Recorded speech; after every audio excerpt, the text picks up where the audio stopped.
नमस्कार दोस्तों। आपका एक बार फिर से स्वागत है प्रदीप ओलिम्पिक चैनल में। तो देखिए दोस्तों, हमारे साथ हमारे लिए एक बहुत बुरी खबर आई है। हमारे एक पड़ोसी देश में फिर से एक हमारी भारत विरोधी सरकार बन गई है। भारत विरोधी सरकार मतलब जो भारत के विरोध के दूसरे काम करती है। अब बहुत विरोधी सरकार है। और जो पहले भी भारत विरोध में काम कर रही थी, उस समय बहुत बड़ी टेंशन हो गई थी और उस समय काफ़ी कार्य ऐसे हुए थे जिससे भारत और उस देश के भी संबंध बिगड़ गया था। अब वो पूरा मामला क्या है और वो देश कौन सा है, उसकी खबर जरूर बताऊंगा। लेकिन फिर से आपसे कह रहा हूँ, अगर आपको वो खबर अच्छी लगे तो प्लीज़ खबर को लाइक कीजिएगा और चैनल को सब्सक्राइब कीजिएगा। तो असली मामला क्या है, देखिए मैं आपको बताता हूँ असली मामला क्या है। अभी अभी कुछ समय पहले अभी नेपाल में चुनाव हुए हैं। हमारा पड़ोसी देश नेपाल, वहाँ पे चुनाव हो रहे थे।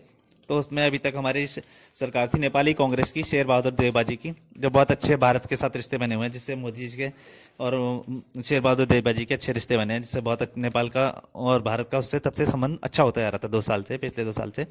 और अभी वो शेर बहादुर देवबा जी नेपाली कांग्रेस के जो थे प्रधानमंत्री नेपाल के, वो अभी दौरे पे भी आए थे भारत के। और वो तब से अच्छा संबंध होते आ रहे थे भारत और नेपाल के। परंतु क्या हुआ है, फिर से अब दोबारा से चुनाव हुए हैं नेपाल में। और अब जो चुनाव हुए हैं इसमें क्या है, वहाँ पे किसी को भी पूर्ण रूप से बहुमत प्राप्त नहीं हुआ है। वैसे शेर बहादुर देवबा मतलब नेपाली कांग्रेस जिनकी पहले सरकार थी, उनको काफ़ी अच्छा सीटें मिली हैं। उनको 89 सीटें इस समय, 89 सीटें। तो परंतु क्या बात है, जो असली मामला है वहाँ पे पूर्ण बहुमत नहीं मिल पाया किसी भी सरकार को। तो पूर्ण बहुमत ना मिलने के कारण इस समय वहाँ पे गड़बड़ हो गई थोड़ी सी। पूर्ण बहुमत ना मिलने के कारण वहाँ पे थोड़ा सा हिसाब किताब बिगड़ गया, जिससे वो नेपाली कांग्रेस सरकार नहीं बना पाई। और जो प्रचंड थे एक दूसरी पार्टी के, प्रचंड पुष्प कमल दहल, ठीक है, वो लोकतांत्रिक नेपाल के पहले प्रधानमंत्री भी रहे हैं, पुष्प कमल दहल। वो थोड़ी कम्युनिस्ट विचारधारा वाले हैं। उन्होंने क्या किया है, उन्होंने केपी शर्मा ओली की पार्टी से, केपी शर्मा ओली आप समझ सकते हैं, उन्होंने केपी शर्मा ओली की पार्टी के साथ गठबंधन किया है और थोड़े छोटे छोटे गठबंधन दूसरे दलों को साथ मिला के सरकार बना ली है। पहले उन्होंने काफी कोशिश की कि नेपाली कांग्रेस के साथ मिलकर सरकार बना लें। उन्होंने इसके लिए उन्होंने बोला भी, परंतु उन्होंने क्या किया, उन्होंने अपने लिए प्रधानमंत्री पद मांगा हुआ था, जिसके लिए नेपाली कांग्रेस तैयार नहीं हुई। तो उन्होंने इसके लिए, इस वजह से उन्होंने केपी शर्मा ओली के साथ बात की और केपी शर्मा ओली और छोटे छोटे केपी शर्मा ओली तैयार हो गए उनको तुरंत प्रधानमंत्री बनाने के लिए, क्योंकि उनको कैसे भी करके सरकार में आना था। उनको बस सरकार चाहिए थी, किसी भी तरह के उनको सरकार में आना था, इसलिए वो तैयार हो गए।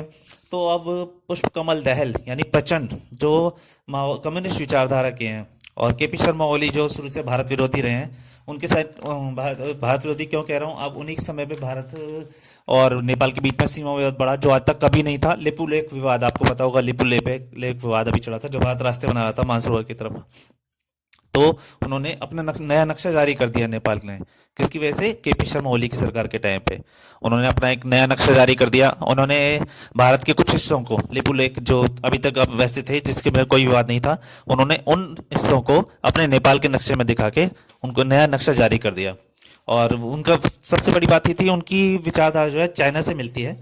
वो चाइना की तरफ ज़्यादा झुकाव है उनका, शुरू से ही वो भारत की तरफ कम रहते हैं। वो चाइना से नए नए समझौते कर रहे थे, और मेरे ख्याल से अगर कुछ समय उनकी सरकार रहती तो चाइना के साथ बीआरआई प्रोजेक्ट में भी शामिल हो जाते, चाइना के बीआरआई प्रोजेक्ट में। जैसे वहाँ पे सीपैक में, वहाँ पे आपका पाकिस्तान शामिल हो रखा है भारत के पीओके वाले एरिया से, पाकिस्तान में और चाइना के लिए सीपैक का है। वैसे ये बीआरआई प्रोजेक्ट नहीं है, जो ये बीआरआई प्रोजेक्ट का हिस्सा है सीपैक, तो नेपाल भी बीआरआई प्रोजेक्ट में ही शामिल हो जाता कुछ समय, परंतु उनकी सरकार की हट गई, उनको हटना पड़ा वहाँ पे विरोध, जनता की विरोध की वजह से। और शेर बहादुर देवबा जी की सरकार आई थी उस समय। परंतु अब फिर से चुनाव में केपी शर्मा ओली उस सरकार में शामिल हो रहे हैं, जो प्रचंड जी के प्रधानमंत्री उसके उस दल में शामिल हैं। प्रचंड मतलब पुष्प कमल दहल। प्रचंड भी देखिए माओवादी विचारधारा के हैं एक तरह से। वो आपको बताऊं, वो पहले प्रधानमंत्री भी कह सकते हैं पुष्प कमल दहल को, प्रचंड जी को। कैसे?